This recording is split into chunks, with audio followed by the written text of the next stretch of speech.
take advice from people who have done what you want to do. I eventually want to be better than whoever is teaching this. You need to learn to give priorities to things and to rest and to have your mind clear. When I was young, I really thought that something was broken with me. Like I always thought like I'm just lazy, maybe. Every time I would find a subject that wasn't interesting or the teacher wasn't interesting to me at all or whatever, I would just put less effort on that and focus on the good things. This is the Self-Recording Band Podcast, the show where we help you make exciting records on your own, wherever you are, DIY style. Let's go.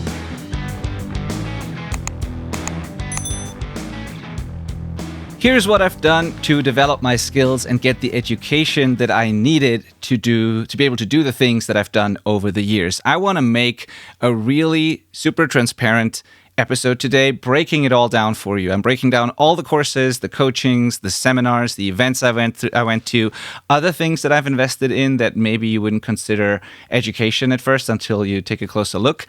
Everything I've done over the years where I've invested in myself and my skills. And I want to share how much I've spent on it and what I got out of it. I want to share the good, the bad, the ugly, because not everything has worked out the way I thought it would. I want to include the cost and the return on it. And I'll share the key to actually getting a return on those things and my philosophy going into any type of education. Of course, it will be audio focused. So I'm talking about my audio background, what I've done to acquire the skills that I need to do my job every single day. But then I'm also going to be sharing a couple of other things because I'm doing that in other areas of my life as well. And so I hope it inspires you. I hope it gives you a little bit of a background story of like why you might, should listen to me or whatever. I don't even want to say that, but I think you should listen to me. And here's why, and all the things that I've learned. So that's part of it. But then also, what's also part of it is that I want to share what I've done when I was broke. So it's not only for those who have a lot of money to invest in themselves right now. I started doing that when I was completely broke. And I want to share what I've done there and what I would do if that is you. And then, that's basically the thing. That's what I want to do today. And I don't know if I get the idea across, or if that is like super relevant for you, but I think it is. And because we are selling coaching and courses as well, and I talk about that stuff all the time, and I talk about how important it is to develop your skills and all of that. And I think I want to show you also that I practice what I preach, and that I offer the things that I offer because I truly believe in that whole concept. Anyway, I'm Benedict Hein. I'm a mixing engineer. I run Outback Recordings. It's a mixing studio focusing on rock, indie, alternative, heavy music, mostly guitar, band-based music. We are mixing 200, 300, closer to 300 songs per year right now. And I've built this platform here called the Self-Recordingband.com, where we help other engineers, home studio producers, and most of all, self-recording musicians make more exciting sounding records from their jam spaces and home studios. So if that is you, if you want to make better records from your home studio, wherever you are, then this is the right spot. You're in the right place. I'm super excited to have you. If you're already a listener and you know all that, welcome back. Thank you so much for joining us for another round today. My friend and co-host Manel Espinosa Berenguer is here with me. He's a producer from Spain, and I'm very excited to do this with you again, Manel. Hello, how are you? Hello, Benedict. I'm doing great. And yeah, as you said, I'm a music producer from Spain, and I enjoy making great songs with artists and basically trying to get the best version of them and their songs too. Yep. Awesome. Really cool. So before we get to the topic of this episode, you told me before we started recording that you have a story to share, an anecdote. I want to hear it now. Yes, because I encountered a particular situation which I think I've never experienced, like in those exact conditions, which is kind of interesting. Because I had 2 gigs on Saturday, right? On the same day. One from 7 to 9 p.m. and the second one from 1 a.m. to 3 a.m. Oh, that's late. Yeah. Not for Spain. Yeah. It's different, you know. Yeah. I know. Well, it's kind of late, but you know, it's still common. So yeah, the thing is that we played exactly the same set in both concerts, right? It was a cover band, like a pop rock, Spanish pop rock, mostly cover band. And the curious thing about the whole thing that I want to tell you is that the first one, we went to this, you know, quite big place, and we would bring our mixer, like the Behringer thing we've talked about a couple times here, like to do our monitoring and all that. And The XR, right? yeah. For a reason that I don't really understand, that mixer was connected to another mixer that was connected to the PA. Yeah, whatever. So on my monitors, it sounded like really bad. Like, you know, I felt like, what am I playing? Like, is this me? Like, do I play like this? Like, it sounded, I don't know, really bad. And I didn't have any gig since December, and it's been a couple of years that doesn't happen. So I was like, maybe it's just time, whatever. But You're not used to it anymore, basically. yeah. Then we went to the other gig, and we played with a way better mixer. It was just one mixer. Yeah. In this case, with our equipment and all that. And we were playing exactly the same songs in a similar situation, but I think that just because of the mixer, the sound was different. I felt like, oh, I know how to play guitar. You know, it kind of sounds like a guitar, at least on my ears. Yeah. So yeah, the thing is that because I was playing through like direct to the mixer without an amp. I was with my pedal board, whatever you call it. So yeah, the interesting thing is that it was night and day just because of the mixer. But let me understand that. Like, help me understand it. I think you used the same one twice. It was just connected to an additional one in the first case, right? No. The second one, the mixer was another one. It wasn't the. Didn't even use the Behringer. No, it was a bigger, like a big one. I don't know the model or whatever, but you know, it's just that it is curious that sometimes, even if you're playing the same songs on the same day, it sounds different. It can make you sound like better, you know. Yeah, but so, was it the same person operating it? Maybe it was just not a great mix on the first night or whatever. Like, maybe. I don't know. On the second I'm one, just asking: is it just because it's the gear? It's probably completely different settings and everything. If it's not the same mixer, it must be a different. Like everything's different. It's probably not just the quality of the gear; it's how you use it, right? Yeah, but the thing is that like the mix that we had in our monitors, that was the same. Like there was no one controlling that. You know, it was us. Okay, both of the times. But the second time, like the first time, there was someone controlling the sound from outside, like the PA, you know.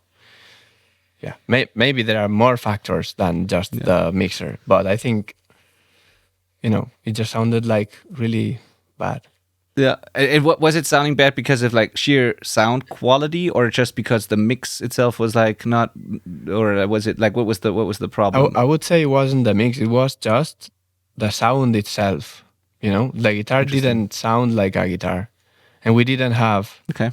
I mean, it sounded like a guitar, but you know what I mean. It didn't sound like my guitar. You know what I mean? Yeah. But it's interesting. We didn't. Yeah. Like we didn't add any sort of crazy EQs or whatever, so it was basically. Interesting. I would love to know what exactly happened. I'm just asking these questions basically because I actually enjoyed the XR quite a bit. Like we've used it a lot of times and it worked well for us. So I don't want people to think that this mixer is trash because I've used it and it worked pretty well. So it might be other factors. But what's interesting is, whatever the reason was, what's interesting is that it made you play differently for sure, I guess, when you have the different, sounds in your monitors. It makes you insecure when it sounds bad, and it makes you way more confident when it sounds good. So that just goes to show how important in your monitor, or like a proper monitoring is, both live and in the studio. And then also that if the difference to the audience is the same night and day difference, then it can also be a big difference in how they experience the show. So it just means that doing it properly, whatever the issue was in this case, but like it definitely makes a difference, and it is not something you should like, you should not half-ass that. It's really important, both for your own confidence and the experience of the audience. It can really make or break a show. Yeah. Yeah, because like we've been using that mixer. What was the name? X-Air 18. Yeah, we've been using it for a while, and it always sounds good. So maybe I was wrong, like saying that was the only thing. But what I mean is that, just doing the same thing on the same day on, different setups, places, it can really make you feel like a good or bad musician, Absolutely. Yeah, that's the interesting thing. If there was like weeks in between the shows, you wouldn't have noticed as much. But if it's like back to back, you really notice the difference a lot. That's the thing, I think. Yeah. Yeah, totally. That's interesting. And I mean, yeah, everyone who's ever toured has been there probably when you play 2 nights in a row in different clubs and like totally different situations, different monitoring and everything. It can really make you question yourself or make you feel like a rock star. Like both can happen. Yeah, totally. That's interesting. But did the gigs go well in general? Yeah. That's really, good. That's good. Yeah. So take the advice from that for the studio as well. Make sure that the monitoring when you perform in the studio is like spot on, because you will perform differently. It matters. 100%. Yeah. Good. So maybe someone operating the desk needed a little more education. So back to the topic. No. What's more important than gear always, though, is your skills. And I wanted to make this episode today, and I hope, Manel, that you can share some of your journey as well, because I know you have quite a path behind you. Like, you've done a lot of things to educate yourself in ways that many people probably won't expect. So I would love for you to share that story as well, and your biggest like takeaways, or maybe also failures or things that haven't worked, or I don't know. We'll see. Yep. And I want to be like I said, fully transparent. I have a list of things in front of me, and it's probably not complete. I've been doing that for a while now, and it's everything I could gather and bring together on this list I have in front of me, so I can share what I've done. Not every single course and what it's about. That doesn't matter, but like the areas in that I took courses and how many of them, and like what it cost and what I got out of it, and the general philosophy. So first of all, I think the key to getting a result from any education, and it doesn't matter if it's university, an online course, a free YouTube video, a book, or any other type of education. I think the key to getting something out of it is going into it with the mindset of, I want to take something away to make this worth it. I will do whatever it takes to make this worth it. And even if it's free, it's got to be worth my time. So, and I never think about, hopefully this is good, and if not, then this person just wasted my time. I always think about what I can control. So even if I buy a course that's bad, or I watch a video that's not really helpful, I try to take something away from it that I can still implement and do and learn from, or something I want to avoid because I've now seen how terrible it was what the other person has done, but something that makes me better. And this is in my control. So this is just something I want to say before I get into this, because I took a couple of courses where I was like, that was not really the value that I expected. And still, it was worth my time. And I never, ever requested a refund. Many of the online courses out there have a refund guarantee or something. I never, ever requested a refund, even on the worst courses, because I always took more out of it than what I paid for, because I made sure that I did. And one of the things I always tell myself, and it sounds ridiculous and quite ambitious, but it helps me, is one thing I tell myself when I get into a course or a program, education of any kind, is like, I eventually want to be better than whoever is teaching this. I want to be at least the best, student in the room, and at some point, I want to be, the best expert that I can be at this thing. That's just a competitive thing that I have in me, and of course, people with years and years of experience, I will not beat them within a couple of weeks. But just going into that with that kind of ambition helps me. And at least I take more out of it than what I pay for. And I say this because not everyone does this. In fact, the majority of people don't do this. Most people read books or watch YouTube videos or consume information somewhere on social media, whatever, but they consume it, and that's about as much as they do. They just stop after that, and they think maybe, one day I'll do this, or I come back to this or whatever. They never really implement. And if we're being honest, if we implemented all of the advice that we ever heard, like good advice from people who know what they're doing, we all would have accomplished a lot more than we have, because most of the time people don't implement. And if I look at the stats that we have here with our courses, for example, it's also interesting to see that the people who invest the most in themselves, meaning the ones that do the one-on-one mentoring, for example, they get the best results, period. And not just, part of it is because the one-on-one mentoring gives you all those things that you just have in the one-on-one mentoring, and you get the personal coaching and all that. Of course, that helps. But it's also their behavior is different. And probably because they want to make it worth their investment, because they have more skin in the game. Whereas like if people buy a course that's fairly cheap or affordable, and I look at what they actually consume, or if they show up to group sessions, if they have a group coaching included in the courses or whatever, usually the lower the price of the thing that they buy, the less likely it is that they show up to the sessions, which is interesting, So the vast majority of the people that have the group coaching access at the Self-Recording Band and have bought a course, they never show up to the group sessions. And some people do, but not everyone.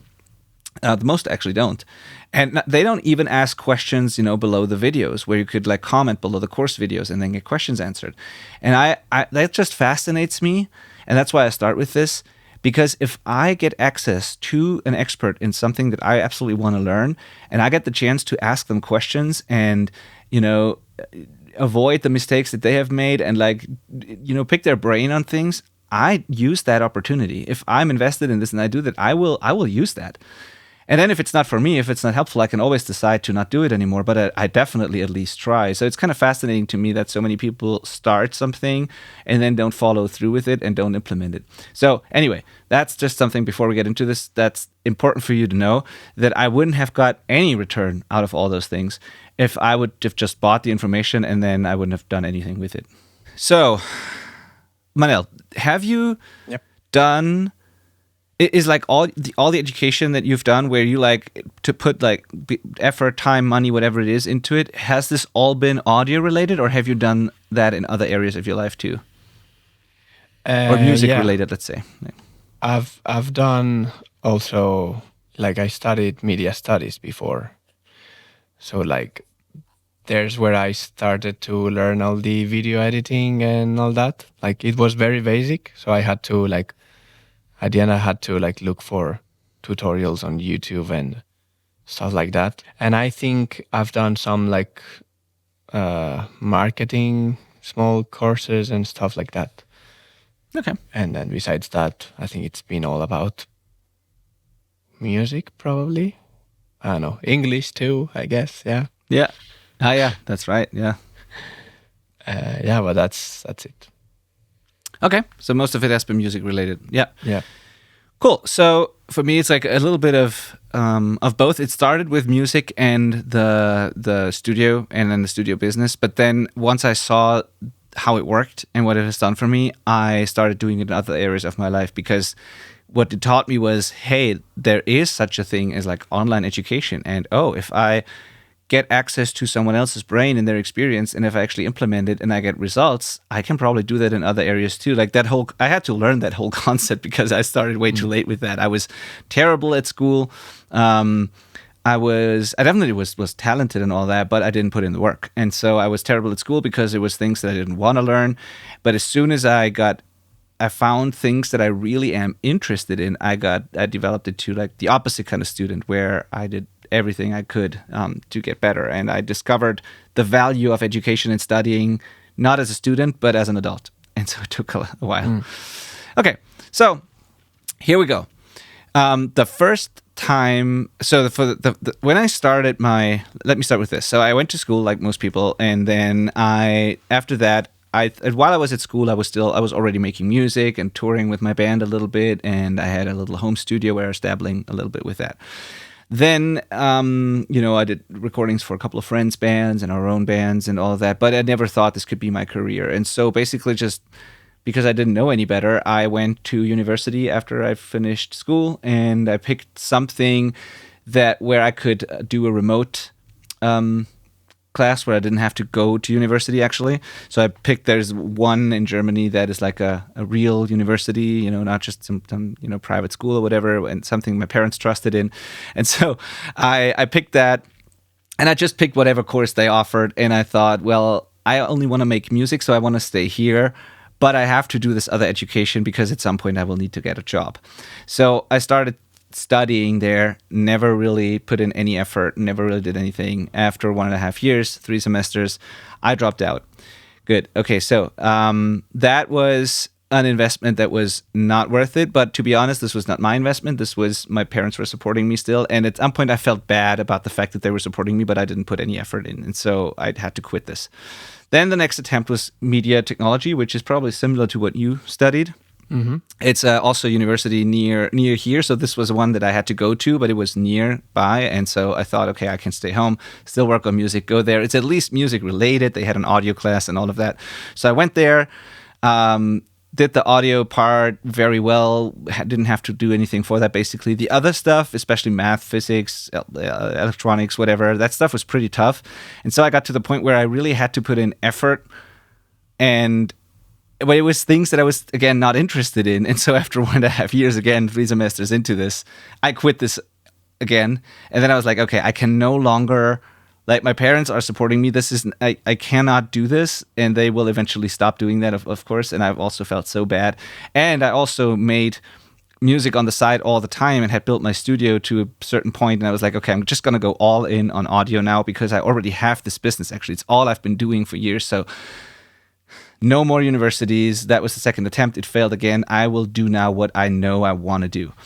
Very stupid decision at this point because, yes, I had built a little side business. Yes, it was enough to just barely get by and and be on my own. But it was nowhere near a real business or any type of security.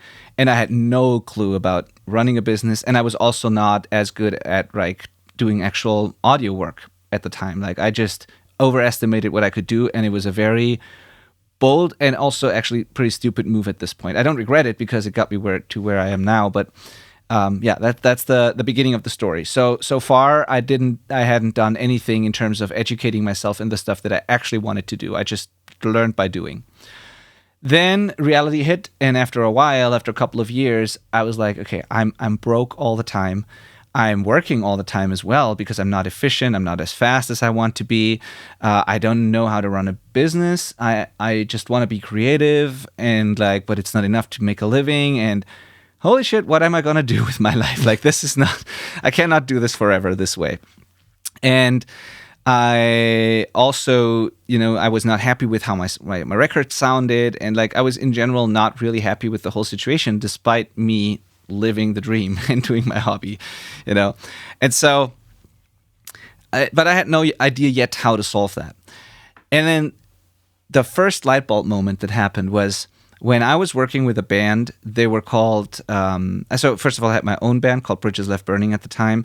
And then I worked with a band that was called Heavy Ride, also a German band, a local band from here. But they did some cool things for our local band. They played some cool shows. They were flying out to LA and played at the NAMM show stage and a couple of other things. So they were doing something and they worked with me. And they decided to let me produce the record, but someone else was mixing it. And I was not happy about this idea. And I thought, I can mix this. And I don't know, it was very expensive to hire that other mixer, which was a very well-known professional mixer here in Germany. But they wanted him to mix it, and I said, okay, fine, let's do this.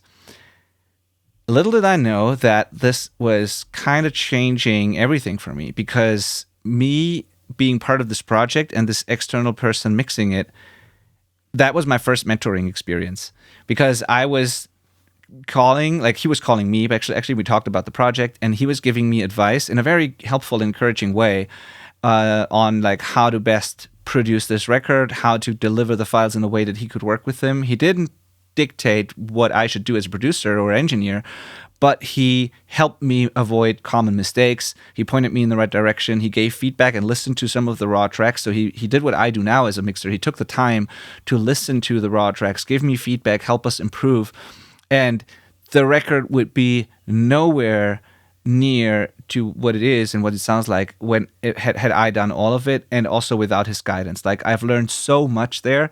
And that was the first time I was like, oh, if I stay in my bubble and I don't get this outside feedback and advice, and if I don't surround myself with actual professionals that have done what I want to do, then I will be stuck here forever. Like, I've been doing the same thing for years now, and more of the same thing that doesn't work will probably not be a good idea. And now that I've done it differently for the first time, I made this big jump. And so that's the first time I thought, okay, I need to change this. I need to be more open. I need to go out. I need to ask for advice. I need to be a student. I need to find the people who are really great at this and then try to learn from them. So yeah, that was where it all started. Before I tell the rest of the story, did you have a moment in your life where you had the first kind of mentoring experience or any type of education maybe outside of a classical education system, maybe inside of it, but like, what was your first aha moment of getting exciting knowledge from someone else? Yeah, the first one was we were recording an album with my band back then, and we had this famous producer in our scene, which was producing the album. And yeah, I think I talked about this already in another episode, but like, he came and he just, like, I just noticed how bad I was at guitar, and but he told me like lots of things with a lot of respect, like things to work on, like before the actual recordings, on the pre-production stages and all that.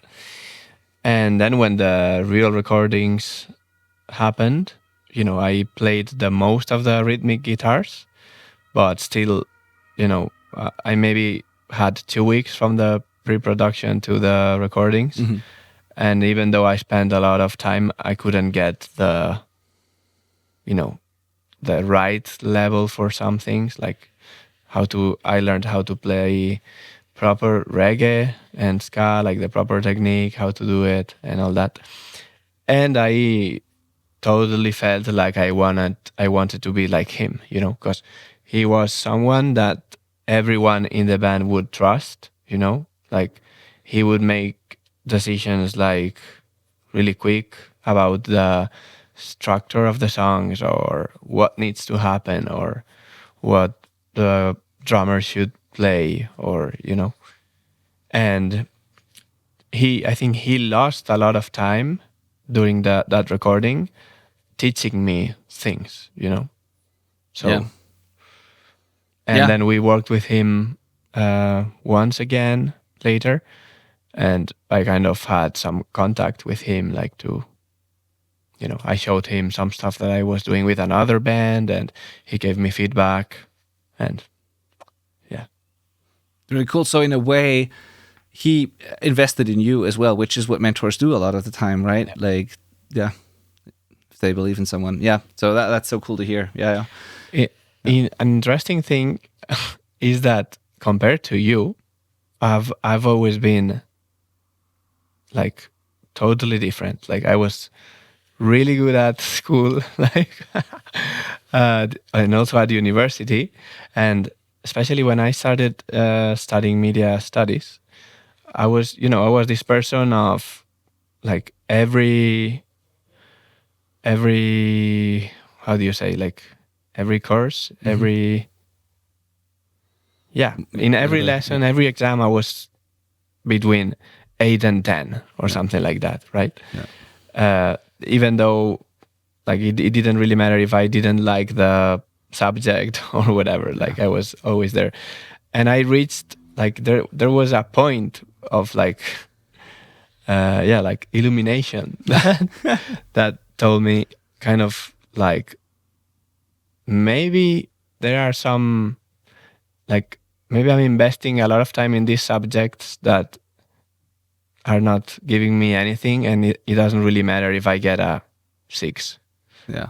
So I started to do it, differently, instead of like going all in on everything.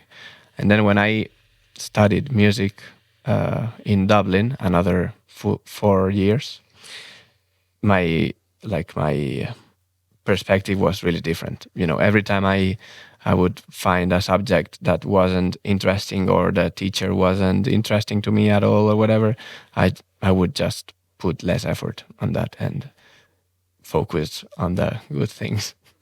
Yeah. Yeah. Yeah. It's, I mean, I always thought when I was young, I really thought that something was broken with me. Like I always thought like I'm just lazy, maybe, or maybe it's the fact that, when I as a very young kid, when I started school, I was always the best in class without ever doing my homework or studying. Like I never, believe it or not, like my entire school career, all the way through what would be, I don't know if it would be high school, but like whatever you need to be able to go to university, like the highest school in Germany, basically. All the way through that, I never made homework and I never studied. I barely made it through at the end, but with minimal effort, right? And like in elementary school, never done homework, never done anything, and it just worked because whatever. It was easy for me, and I think that was the problem, because I never learned that you had to learn, you had to study, and at some point things got tougher, and then it was almost too late for me, and then I was in this crisis mode where I was like, okay, I'm just lazy. I don't know. And I didn't realize that, because nobody had told me also, and I hadn't realized that in other areas of life, I was doing really well. And I put in, and not just I was doing well, I put in a lot of effort into this. Like, when I was passionate about something, when I was like skateboarding, I spent all day practicing training in the skate park. And when I was playing guitar or wanted to get my band off the ground, I was spending every available minute getting good at this and doing whatever I can, and it was never too much. It was just very selective, like you said, and I just because the school things were something I had to do, and I thought that is the most important thing. I felt lazy because I didn't do that, but I didn't realize that I did well in other areas. And I'm not saying this is the right way. Now I look at it differently. Now I think some things in life are just hard, and you have to do them even if you don't like them, and that's a good thing. So I don't want my kids to be the same, and I wouldn't say that's right. I'm just saying that's the way it was. I'm not proud of it, but it's the way it was. And the value of hard work and giving you everything, even if you don't like it, I discovered that way later as an adult. So there's that. But yeah, it's been selective. I've always put in effort, just in different ways, and I didn't appreciate the hard stuff. I always just put effort into stuff that I enjoyed, which is not a good thing either. So yeah, go ahead. Yeah, I would say that what I've just said isn't. Like, it doesn't have to be correct, because, like, for example, if you study, I don't know, medicine, maybe you need to get a 10 in everything to access whatever, But in my case, the numbers were just numbers, and if you get a 10 in like studying media studies, you're not gonna get a job just because you have a 10, right? Yeah. It's not. There's no relation. Yeah. So. But I like, it took me a while to understand that, and also, like, for a long time, I've been thinking like that more is more, that the more time you put in something, it's always better, and it doesn't have to be like that always, because you need to learn to give priorities to things, and to rest, and to have your mind clear, and all that. So yeah, totally. There's a balance for sure. It's been phases for me when it comes to that, but yeah, in general, there has to be some sort of balance, I believe, for most people. But that balance is very different for people. I also realized I used to think that I need to do less and take breaks and whatever, and be more reasonable and do what other people do, until I realized that, what if I'm happy working all the time? What if I just follow my intuition and I take a break when I need it. But when I don't need it, why can't I just work 12 hours or study 12 hours or do like 100-hour weeks and then also work out and exhaust my body and I'll do all those things where people would be like, that's too much, you need rest. But if I truly feel happy that way, and I also realize when I need a break and then do it, why can't I not do that? And now I also have a balance. It might be different from what other people have, but that's totally fine. I'm not judging and I don't want to be judged. I just think it's important to know yourself there and give yourself the kind of balance that you need in life. And some people need that balance every day. Some people need it in phases, whatever. But like, yeah. Anyway, let's get back to what we actually done. So after this experience, I thought, okay, what can I do next? Like, I was broke. I cannot afford to pay someone to mix the stuff that I work on unless the bands do it, and it's part of the project. So what do I do? I thought, okay, well, mastering is kind of the cheapest thing to outsource. And so maybe if I hire a mastering engineer, a really good one to master a song for me, maybe he or she can give me feedback on my mix. And then I was hoping that I could like sit in a mastering session, be like a fly on the wall and watch them work and ask questions, which that was my kind of hope, which was, thinking about it now, was kind of ridiculous the way I approached it. But so I thought, okay, the next time I mix a song, I produce a song, I reach out to a mastering engineer. So I reached out to one that was recommended to me, who is a really established, well-known, awesome mastering engineer. And he was like 2 hours away from me. And I called him or I sent a message and then we just jumped on the phone. He wanted to get to know me. And then I was like, hey, I have a single to master. And for context, mastering a single at a really great mastering studio, at the time, his rate was about $100. Now it's more than that. It's probably more like $150 or something. But this is just mastering. This is not mixing, right? So just for context, because a lot of people have no idea what it costs to work with real professionals. So $100, but that was something I could do. So I thought, okay, I'm gonna let him master a mix, and then I said like, hey, when you master this, can I just drive to your mastering studio, sit there, watch you do it, and maybe ask a few questions? And he was just laughing and said like, I mean, if you come to me with a full record and you just sit here for an hour and then leave so I can do my thing, yeah. But like for a single, that is like, it's not going to take very long. I'm super busy. That's not going to work. Sorry. Okay. So I was like, I cannot do a full record now. What do I do? Well, I just still want to, get you to master this. Would you give me feedback in case something's wrong with the mix? And he was like, yeah, that's part of my process. Like, you sent me the mix, and if I discover something that's wrong with it, where I can do a better job mastering, I will let you know, because otherwise I cannot do my best job, and that's just part of what we do. I was like, sweet, okay, I'm going to send you this song. He got back to me with a message and was like, yeah, it overall sounds fine. I don't know if it was just being nice or whatever, but he said, there is, like, if you turned up the snare a little bit, like 1.5 dB maybe or so, and if you cleaned up the 180 hertz on the bass a little bit, because there's a lot of energy there, I could make the whole low end and upper and lower mid range work better. And I could clean up that 180 myself, but that would take away even more punch from the snare, and I think you need more. So maybe you do it in the mix and then it will turn out better. So I took that advice, opened up the mixing session, did a little dip at 180 on the bass, pushed the snare up a little bit, and yes, it was much better. And not only that, just from that one email that I got, what I've done then is I've started listening to other songs in the same genre and listened and paid attention to specifically that area.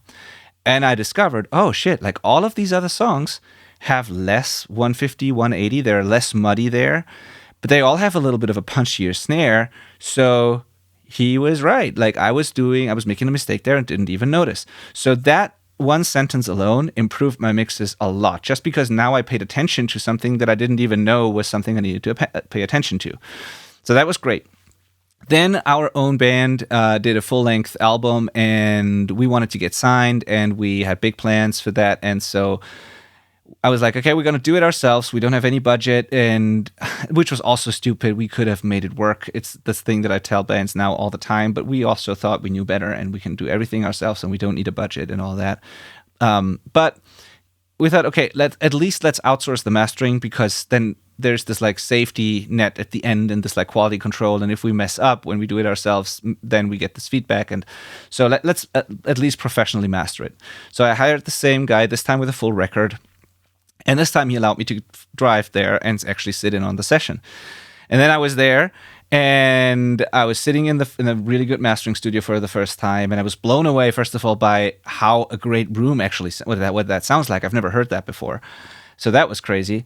Then I watched him work, and he did a bunch of things that I didn't really understand why he did them, and it was so subtle I couldn't really hear a difference. But after he was done, he was like, "Do you want to sit here and do and A/B a couple things?" And I was, hell yeah.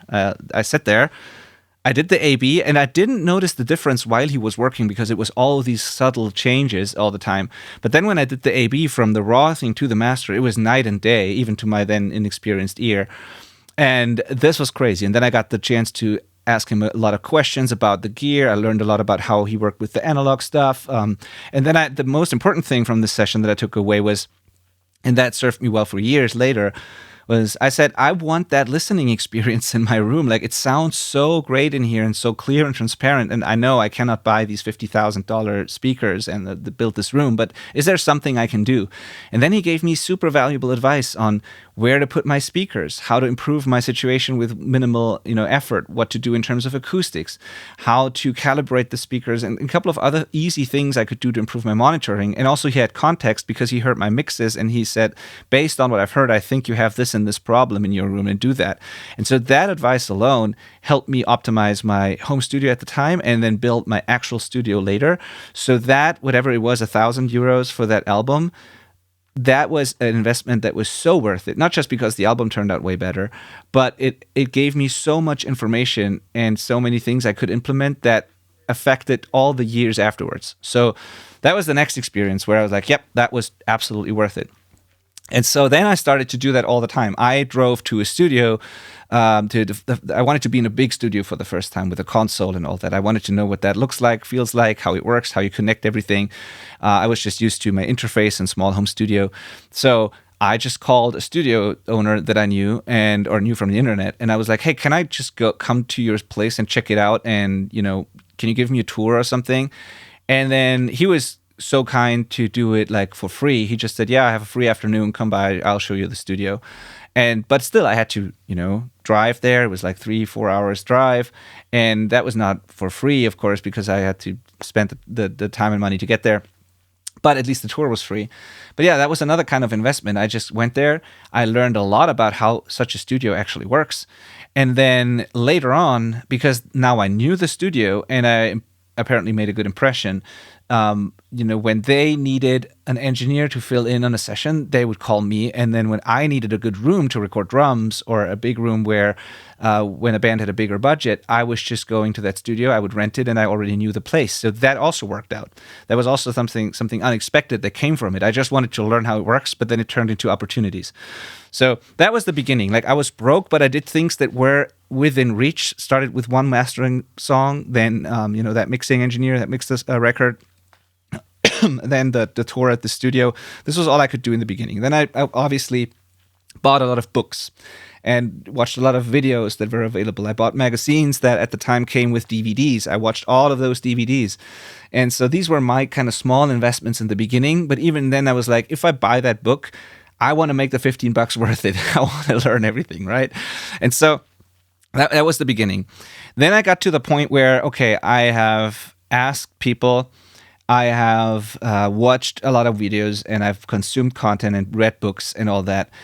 But now I am at this plateau where I still have to implement it myself, and I don't get the real time, I don't get the feedback on what I'm doing, and I still don't get a lot of things. It's so much different information, and it's like, I need a system. It's just all over the place. And at the time, I still didn't know about the concept of online courses. It was fairly new at this time. And so, but I don't know when it was, but at some point I discovered the first online course on what I think it was mixing at the time.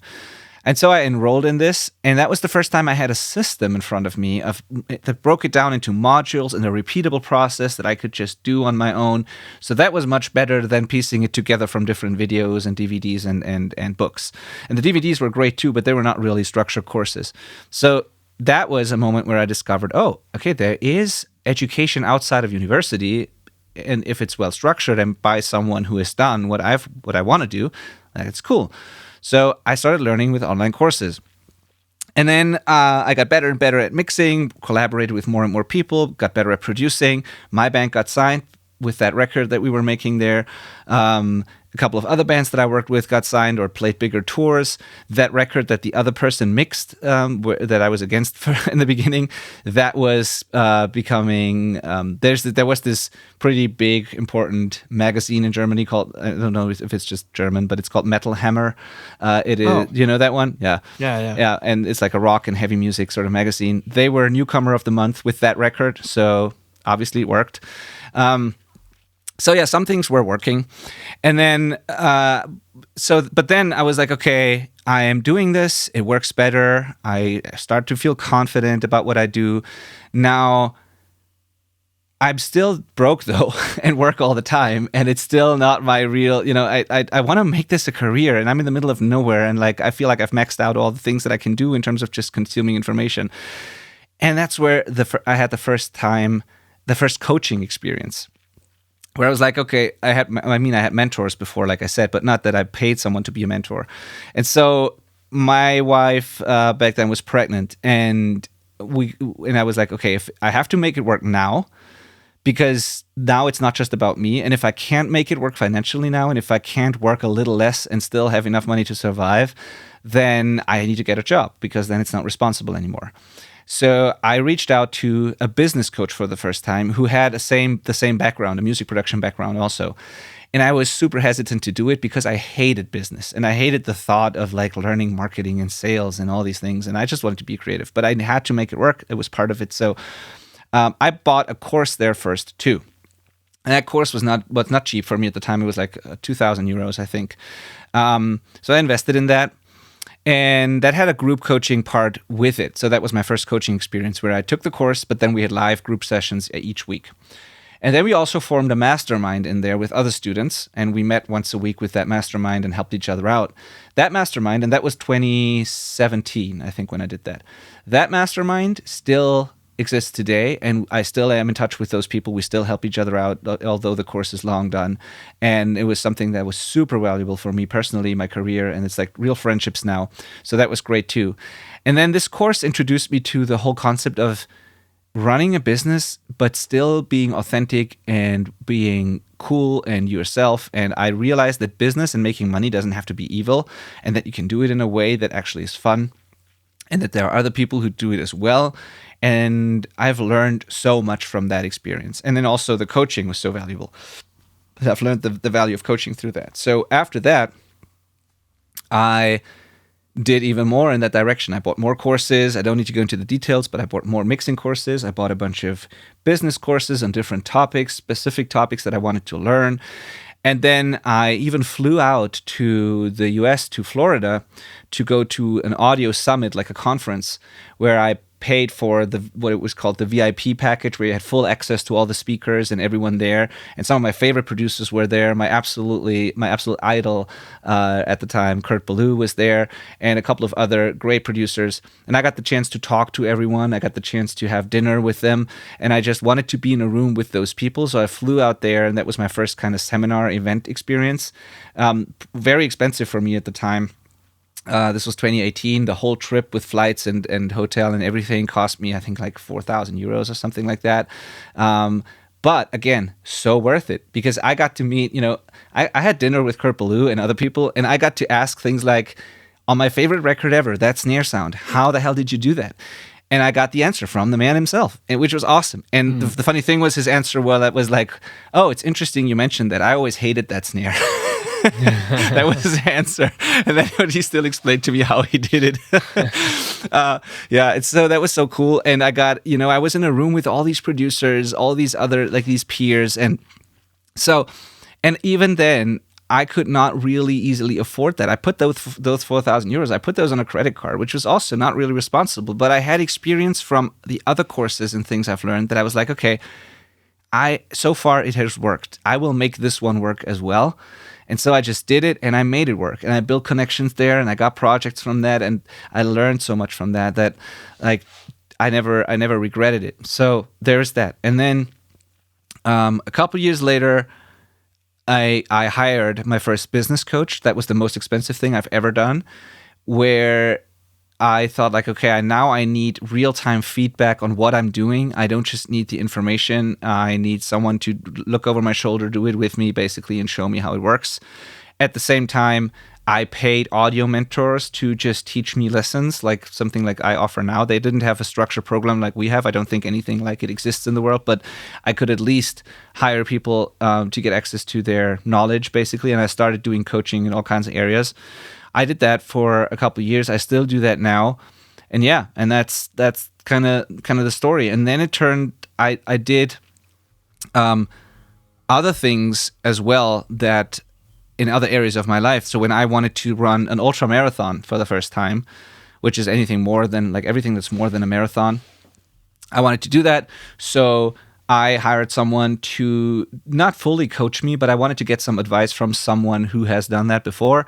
And I had like a couple of sessions with someone who gave me super valuable advice. And I on the first try, when I signed up for it, I finished the thing, and I finished strong in the middle of the pack on a race that's 67 kilometers long, and I was running for 9 hours, and it was across like mountaintops and everything. So it was a very crazy race, but it worked because of that great advice. And so I've done it in personal areas as well. All that to say, I started out when I was broke. I made it happen a couple times without many resources. I built it one at a time, and it always gave me a return. And the couple of courses that I took, or the advice that I got that was not so good, I still made it work because there was at least the lesson of, okay, this is not what I want to do, but now at least I know that this is not what I want to do. And even in the crappiest course, there was one nugget, one thing that worked for this person who's done this course, and I had just had to find the one thing that would work for me and implement it, and that would be worth my time. And it was like that every time. The worst books I've read, the worst courses I took, the worst advice I got, something was always in that I could use for myself. And the whole concept of building a skill set, developing my skills, educating myself, investing in myself has changed my entire life, has enabled me to now have a career in audio where I'm doing really well.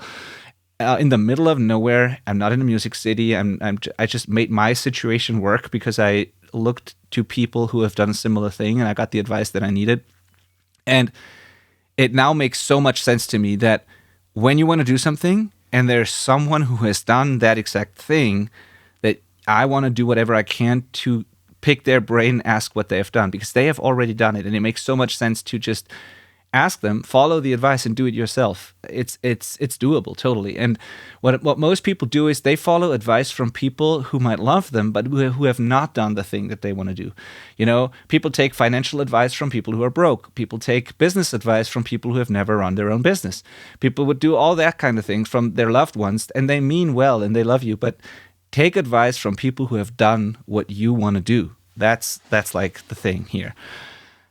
So yeah, that was like the long monologue on that whole journey, but that just goes to show that I didn't just study in my bubble here on my own, and now I claim that I'm a good mixing engineer. I flew to the US to be in a room with my favorite producers. I went to all kinds of studios and paid to be there. I hired professionals to do the work and then show me how they've done it. I've collaborated with tons of people. Like, I've done all those things, and I bet, and actually know from my own experience, that this was much more valuable and more practical and actionable than all the things I've learned in the 3 semesters of audio at university. So do with that whatever you want. I'm sure there are great schools out there. I don't want to bash the schools, but the real life experience with all those people in different places, that for me was invaluable, incredible education. So that was my journey. And before I get to the breakdown of what I actually spent and all of that, I want to let you, Manel, tell your story, because I know you've been to pretty crazy places over the years. Well, I don't know. Like, I've studied in like traditional music in a private school at my hometown. That's where I started. Then I moved to the, I don't know if you call it the same way, like the classical conservatory. Yeah. Which is kind of like high school / university for classical musicians. Depends on the level you are, but I didn't get to the higher level because I stayed there for 2 years and I couldn't take it anymore. And I've also studied 2 careers like at university. One media studies, the other one commercial modern music, like specialized on guitar, and that was in Dublin. And also I went to study modern music like guitar and singing at a private school before going to Dublin. So yeah, I've experienced all those things and also some, real life situations like the one I just talked about with different producers. A lot of trial and error with different bands because in the most of the bands that I was part of, I was the one in charge of a lot of things. So I had to learn a bit of management, a bit of marketing, a bit of how we get there. What do we do? Should we hire a manager or something? And we made a lot of mistakes. Like paying managers and paying record labels. Like I don't want to extend too much on that because that's not the topic today. But yeah, so at the end, I think for me it's been about finding the right people in different situations. It doesn't matter if it's at university or in a private school or on a mentoring program like this one when I found you. Yeah. At the end, when you have to learn to know when you've found a nice person and just stick to them as much as you can and try to get everything you can from them. So I know I've worked with amazing teachers like Benedict, like Simon McBride. I think we talked about him a couple of times. That now plays in Deep Purple, by the way. Yeah. But back then he wasn't in Deep Purple yet. I don't know, many other people that I could mention that, made a big impact on me. And I don't think it's, especially in this music world, it doesn't really matter if it's in an sort of like official university way or somewhere else, Yeah, totally. Yeah, I love that. And what I always found interesting, because I didn't know that about you, when we were in Hamburg last year together, and we were talking about any like random country, at least it felt like that. We always, like Malcolm and I were talking about whatever country, and then when we had finished what we said, then Manel chimed in and was like, when I lived there, it didn't matter which country. Manel always seemed to have lived there at some point, and that's how I learned what you did in terms of education and where you've been over the years. And it was not all educational, I know, but you've also been to a lot of places, which is educational as well. It's life experience and meeting people, So yeah, I mean, I spent 1 year in Denmark too. Yeah, and within that year, that was when I was studying media studies. I had an Erasmus year in Denmark, but I got to go to a lot of concerts because I met a guy who was working on a big venue there, and he got me free tickets. Like I saw Periphery, I saw Protest the Hero there, Devin Townsend there. Oh wow, yeah, all of that. Awesome. Just because of my pretty face. Of course. Yeah. Yeah. That's why we hired you as well, by the way. Yeah. So now let's get to I want to give you the breakdown of like what it all amounts to over the years, because I was kind of shocked when I saw it myself, honestly. But then again, when I saw what it did for me, it was also kind of cool to see. So, one thing I didn't mention, I guess, that I did do also is that I still continue to this day. I spent money and time to be in the room with, like I said, with people who have done what I want to do and with people that I want to connect with. And that means when you have seen the content that we put out about Studio Szene, for example, or NAM in LA, like nobody's paying me to go there. I mean, sometimes we get a little bit of money to just compensate for travel or something, but not even that is covered fully. Like I pay there and I pay to be there. And I even pay for my team to be there. Like I pay the flights and all that and like the hotel and all that stuff. And the reason why is because there are people that I want to surround myself with. And I get to interview them because I have this podcast. And I get to learn from them, build connections with them. And this is invaluable to me. And so, yes, now sometimes I get hired to speak and do workshops or things have changed a bit now. Now I actually get paid to be in places, but only because I paid first to be in those places and to surround myself with those people.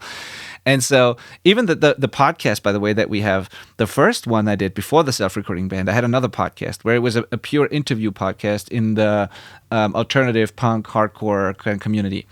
And I interviewed label people, artists, musicians, studio people, everything in my kind of scene, basically. And I did that because, first of all, I enjoyed the conversations. And second, I was like, if I can provide value to these people by building this podcast and giving them a platform, I get to pick their brains for an hour. So basically, my payment was that they got the exposure through my podcast, and I put a lot of work into that, promoting that, so that it actually built an audience, which it did.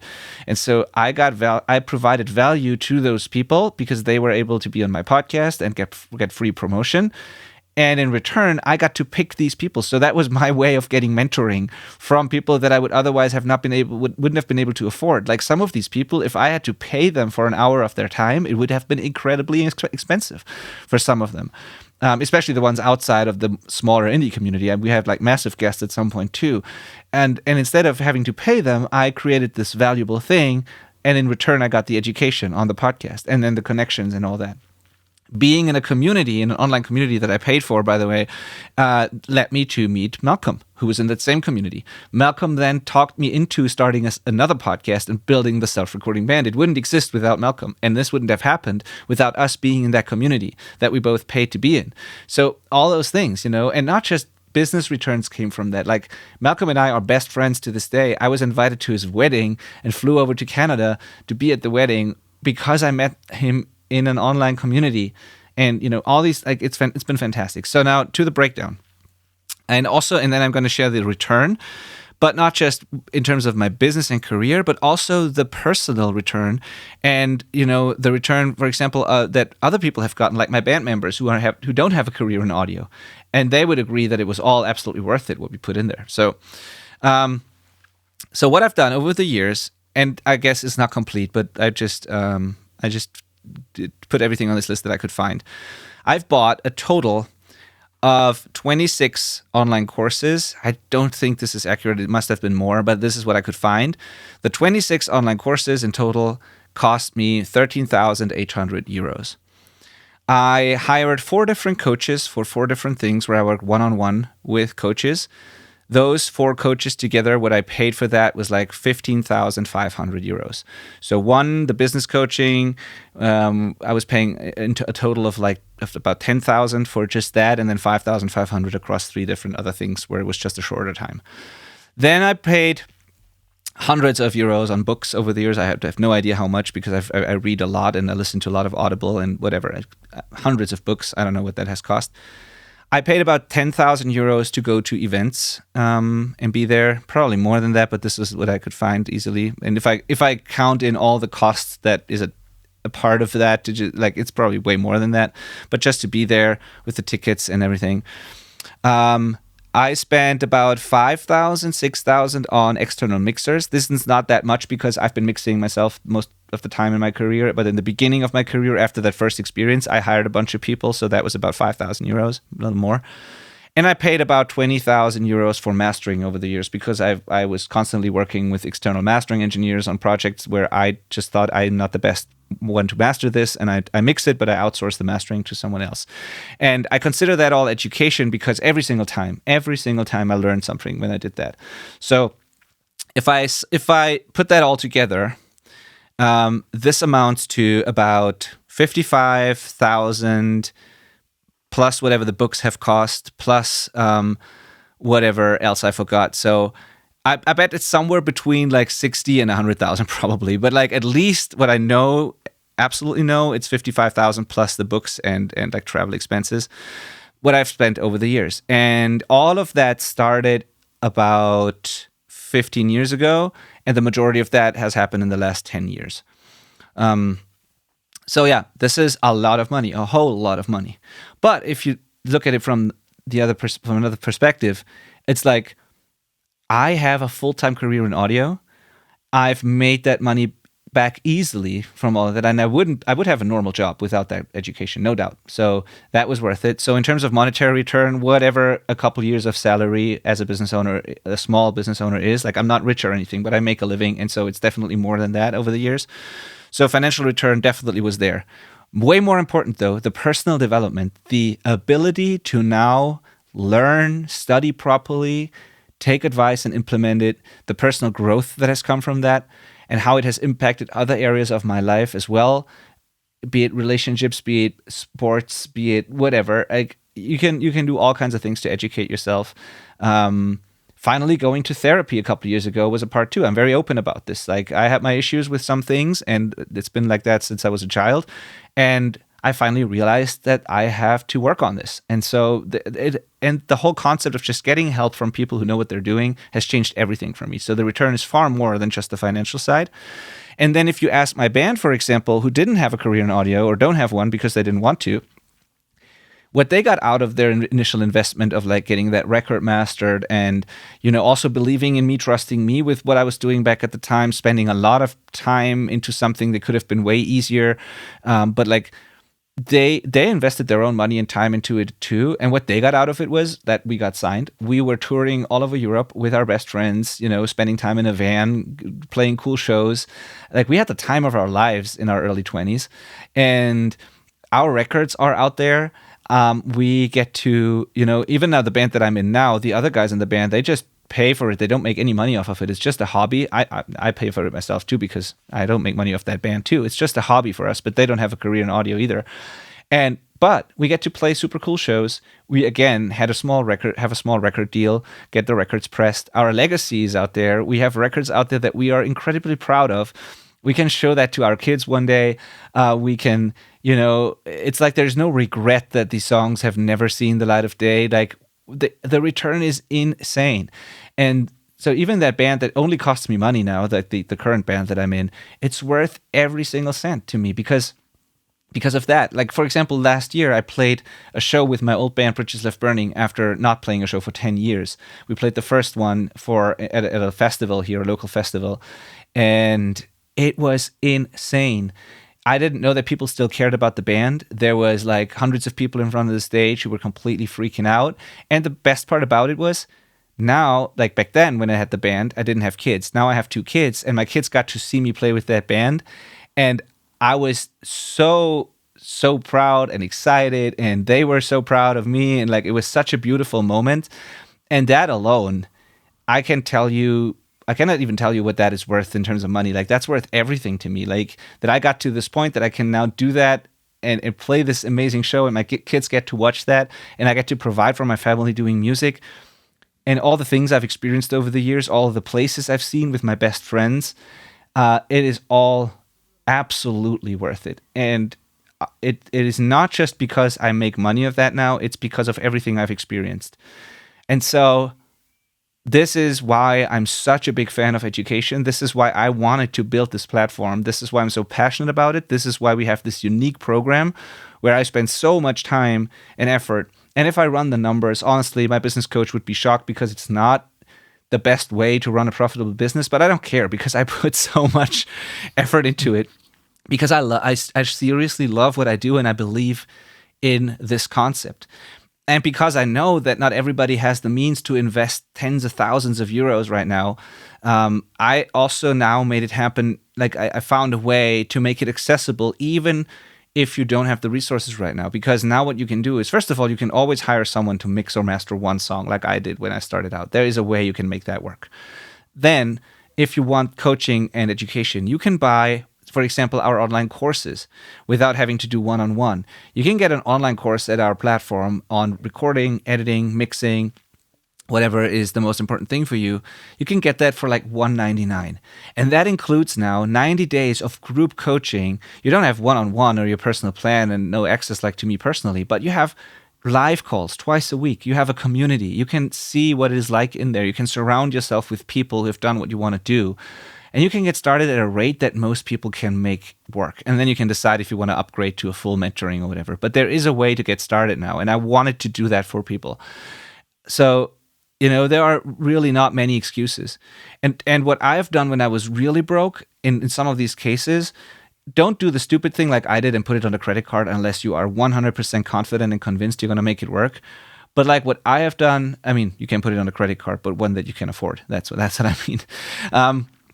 But what I've done in those situations when I was really broke, for example, I decided to not have an expensive phone. I deliberately bought the cheapest Android phone that was out there, the cheapest one, the crappiest one. And I had that for like 5 years or so because I said, okay, if I don't spend $50 a month on just the phone or $100 or whatever, I can save that up and like I can spend whatever $500 a year on my education. And I don't need that to survive.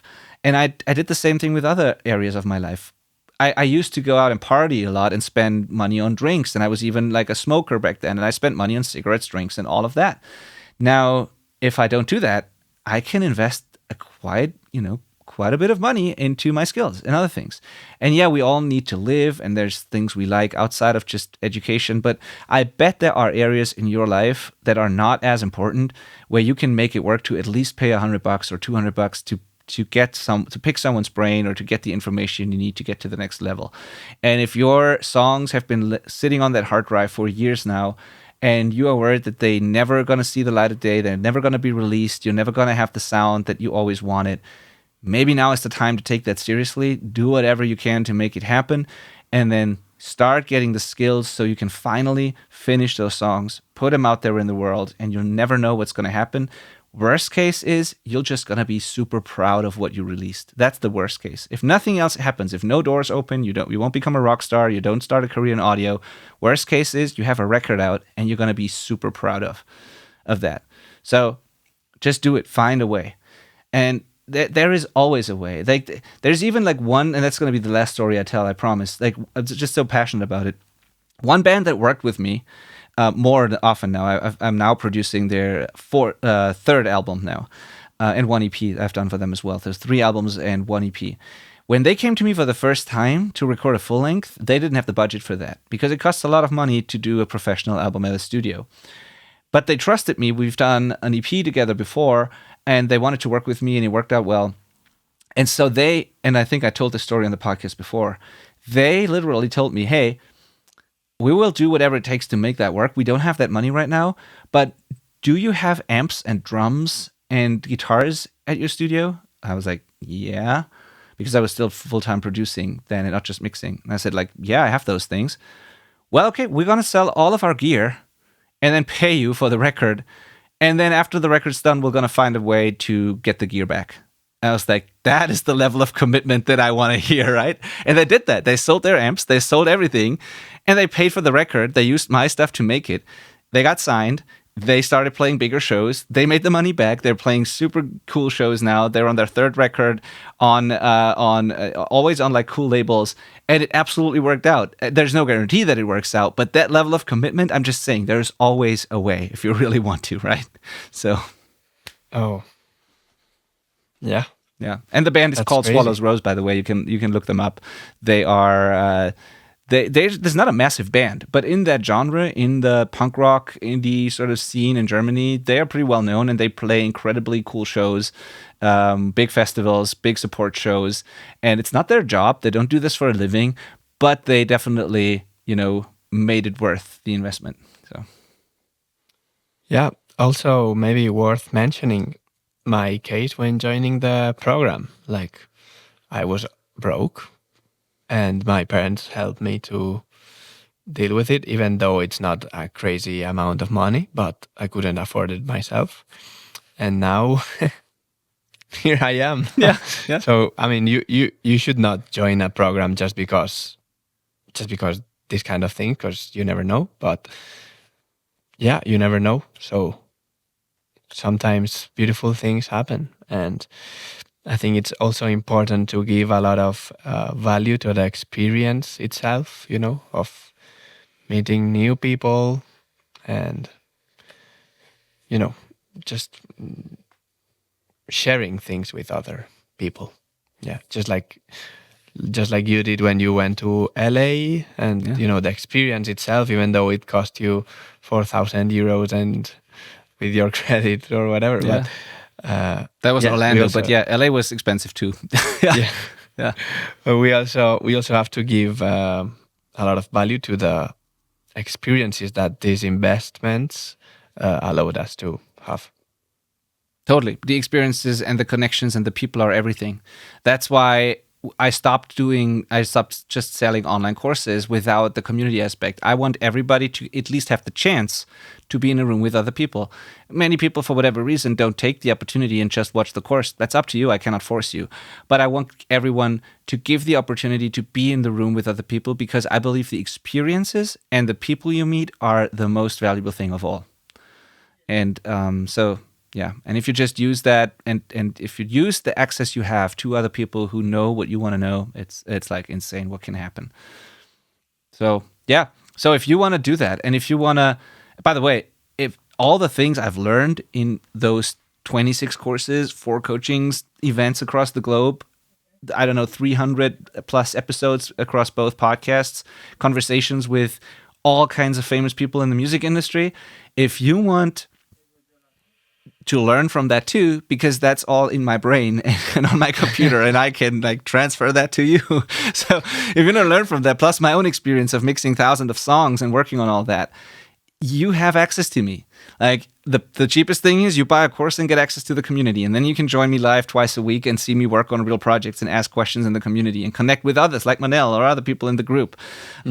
So there's one thing. If you want the fastest way to develop your skills, supercharge your growth as a self-recording artist, get that record out there at the highest level possible, while still paying less than what it would cost to hire a professional to do it for you, you can apply for the one-on-one mentoring. And all you need to do for that is you go to the selfrecordingband.com, you hit the apply button, you fill out a quick questionnaire, and then we talk on the phone for free. And I look at your situation, I listen to your music, I ask you a ton of questions, and then I create a plan for you. I tell you what I would do in your situation, and then you can either take that plan and run, or you can approve it and say, yep, let's go, let's implement that together, and then we will work on it step by step until you are where you want to be. So there is that. And if you want to experience, so that was the 2 options, with like education and doing it yourself. If you want to experience what it's like when someone does it for you, and you get feedback in the process, but then you also get the result from someone else, which kind of shows you where the bar is, then you can either hire Manel, go to manelitomusica.com and just work with him on a song. You will learn a ton, I guarantee that, because it's not just a factory that just takes your tracks and sends it back. He will talk to you, I guess, right? Mm-hmm. And you will learn a lot in the process about your songs, about what's possible, and about what it can sound like. And you'll get a fantastic result producing a song with Manel. And you can hire each of us to mix your song if you want to produce yourself and then get a mix. So you have a lot of different options right at your fingertips, from like just mastering to mixing to full production with Manel, to buying a course and getting access to a community, to getting full-on one-on-one mentoring. It's all right in front of you for all kinds of different budgets. There's no excuses. So I really hope you take that invitation, you take that advice, and I hope to talk to you very soon and hear about your story and how we can help you. Yep. Yeah, so anything else to add to this, Manel? I know this was quite the different episode and way longer than I thought it would be, but education has really become my passion, and I know that there's so much potential with so many people out there, and I just wanted to talk about it. Is there anything we forgot, anything you want to add to this? No, well, 2 things. Okay, go ahead. One, that I just got a bit confused because I thought the previous thing was the end of the podcast already. It usually is, but I don't want to end it without asking you if there's something on your mind. And then the second thing is that I think it would be a great idea if you hire both of you, right? Both of us. It would be interesting for us to to work together on something. So yeah. Oh, that's a cool idea. If someone wants to, if you have a demo on your phone and you want to fully produce it, let's say with Manel, and then get it mixed by me, or get it mixed by Manel and mastered by me, or something like this, or the other way around, that would be an interesting project for sure. Yeah. Yeah. Hit us up if that was so confusing now, and you're like, wait, I have 8 different options. Like, what do I do? Just reach out. Let's jump on a call. It doesn't cost you anything, and I will recommend the best way forward for you. You don't even have to make that decision yourself. I just need some info on you. I need to hear where you're at. I need to hear your music. I need to know where you want to be, and I will recommend whatever is best for you. And if that means that I'm not the right fit and I know someone else who can do that better or whatever, then that's the solution. So it's not about me selling you something. It's about me giving you a great plan, and then you can decide if you want to implement that or not. So if you're entirely confused now, just talk to us and we'll help you navigate that jungle. What you need to know is that you are now here, you have songs or ideas, you want to be here with a finished thing out there, and we're going to bridge that gap for you. So, all right. Until next time, thank you for listening. Goodbye. Goodbye.